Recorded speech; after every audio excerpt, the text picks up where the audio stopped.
Krishna gave her the position of a mother in the spiritual world. So that is the mercy of the Lord. Then how about Kaliya? Kaliya, Krishna danced on the foot of Kaliya. It is mentioned even the great devotees couldn't get that benediction to be touched by the feet of Krishna. So think about Kaliya, who is a demon, who got touched by the feet of Krishna on his head, and he became a devotee. So this is mercy of the Lord. So ultimately, if you see, Krishna is very attractive, and then what can we do? One's mind can become conquered by the sweetness of Krishna. So initially it is intelligence. So we are running, if you want to control the mind and the senses, initially we have to run on the level of the intelligence. According to the Shastra, seeing the consequences, one has to see how we have to control our mind and senses. Then, next level, one gets more attracted towards the Krishna. So the mind becomes more purified. So this is the big next stage. That is, one has to use the intelligence, because that is the help. That is the one level of protection. And the next level is attraction for Krishna. And finally, it is only attraction for Krishna. So, for a pure devotee, there is no problem with the senses at all, because it is completely engaged in Krishna service naturally, because he is completely attracted to Krishna.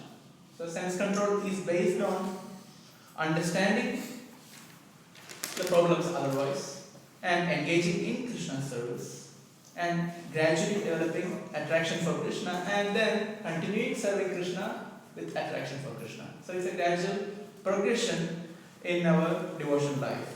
So that's where here we can see that devotional life, that is Sankhya philosophy. So that is the final conclusion here, that how one can get out of the miserable conditions of material life is stated in Sankhya philosophy, and the Lord himself is explaining this sublime system. So that Sankhya philosophy is devotional service, that is bhakti. So that we are trying to practice. So I stop here and see if there are any questions or comments or any other thing. Yes, sir. First, can you explain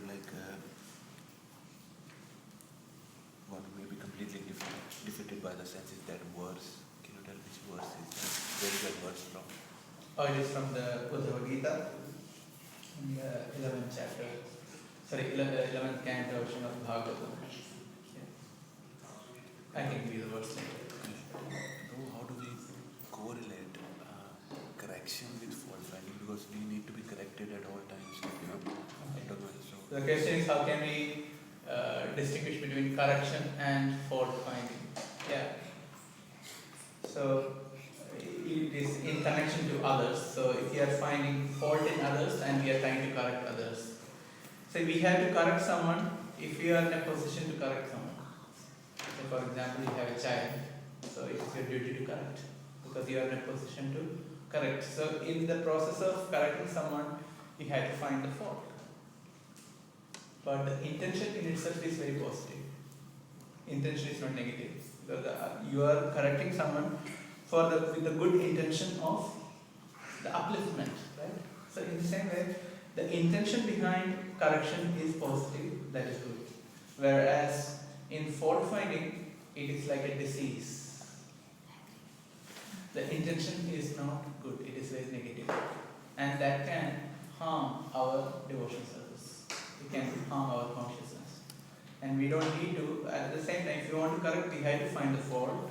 But if you are not in a position to correct someone, then we don't need to find the fault nor correct. So we have to see what we need to do. So one is positive and one is quite negative. At the same time, we can find fault in ourselves and we can correct ourselves. So both are applicable when it comes to personal application. But when it comes to others, we have to be careful. Even Srila Prabhupada himself mentioned in a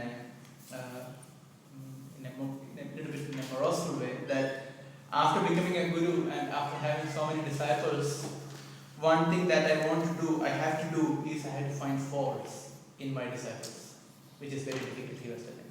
I had to find fault, because Srila Prabhupada had to find fault in his disciples. Why? For the purpose, it is his duty to correct as a guru. So he had to find fault. Otherwise, a pure devotee, he may not even see faults. That is the quality of a devotee. He cannot see fault in others. Even though there are faults, he cannot see fault in others. But Srila Prabhupada, for the purpose of preaching, he had to find fault and correct for our benefit, out of compassion. So, fault finding is negative, whereas correction is positive. But we have to be careful what we are doing and who we are doing. Yes. Any other question? Any other comment? Let's go. On the topic life come from life, when we see the pastime of sages churning the body of Vrndesa and Prithu Maharaj coming, so how do you... Yeah. So, the question is, if life is coming from life, in the fourth canto of Bhagavatam, we can see that Prithu Maharaj was born from the born of Vena, from the thigh of Vena, who was a demoniac king, right? So there we can see that it is just acting as an instrument for the life to come. The soul is not residing in the thigh. You have to understand, the soul is not residing in the thigh. It is just a mechanism by which the new body was formed. Right? So it acted as a vehicle to carry the spiritual life. So the soul is coming from outside. So the sages were able to invite the Supreme Lord into this thigh and then produce Prithu Maharaj, who is a Shakya Vaishnava. So the sages were so powerful that they were able to bring the Supreme Lord into King Vena's body and from there produce Prithu Maharaj like that. So it is not same with the it's not you cannot create soul. Or the material object cannot create life. They are able to invite the Lord because of their devotion.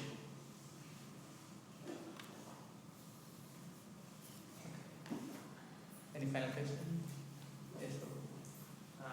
In the Sankhya philosophy, 26 elements to super soul. And so how can one know only for analytical study of the existence of the super soul? How can one understand the existence of the super soul? Yeah, for analytical study, like for example. One cannot understand about super soul by just analytical study. There has to be devotion. So Sankhya is not just analysis. Partly it is analysis, but there is devotion. So that's what Srila Prabhupada mentioned in this purport. Without mercy of the Lord, no one can understand any philosophy for liberation. So there has to be bhakti. Otherwise one cannot understand super soul.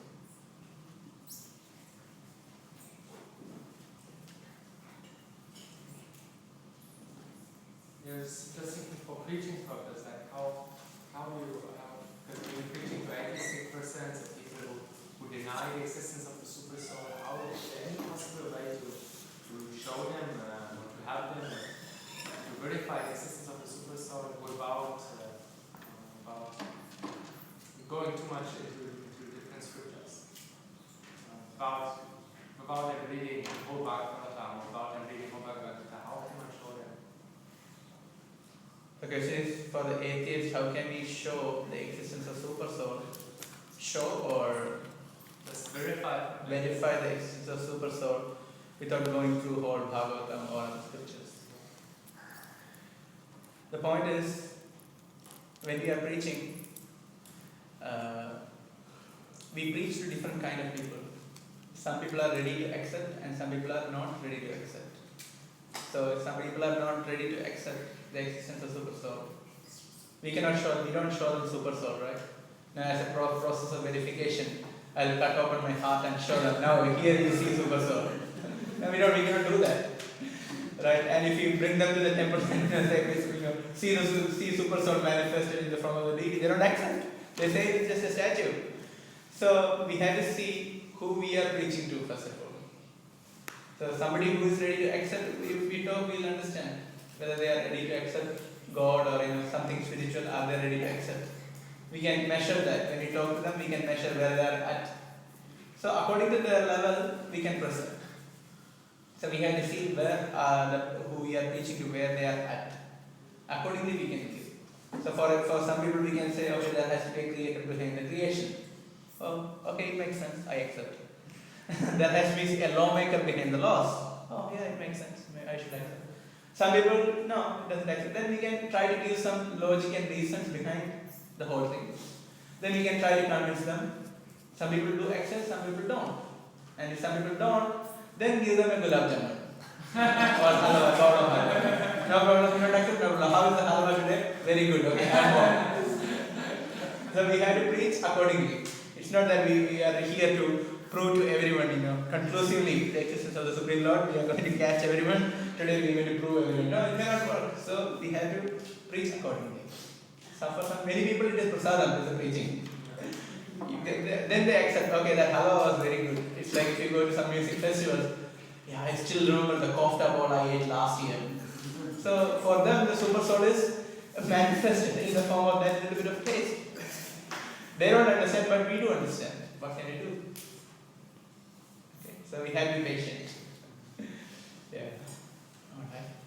Yeah, No, just one comment in regards to that, like thinking about Rupa and Prabhu or Navina Nirada when they come for encourage us to do book distribution, and they were saying that sometimes we don't realize that by the moment someone takes a book, it has been that person has got in contact so many times already with Krishna in different ways.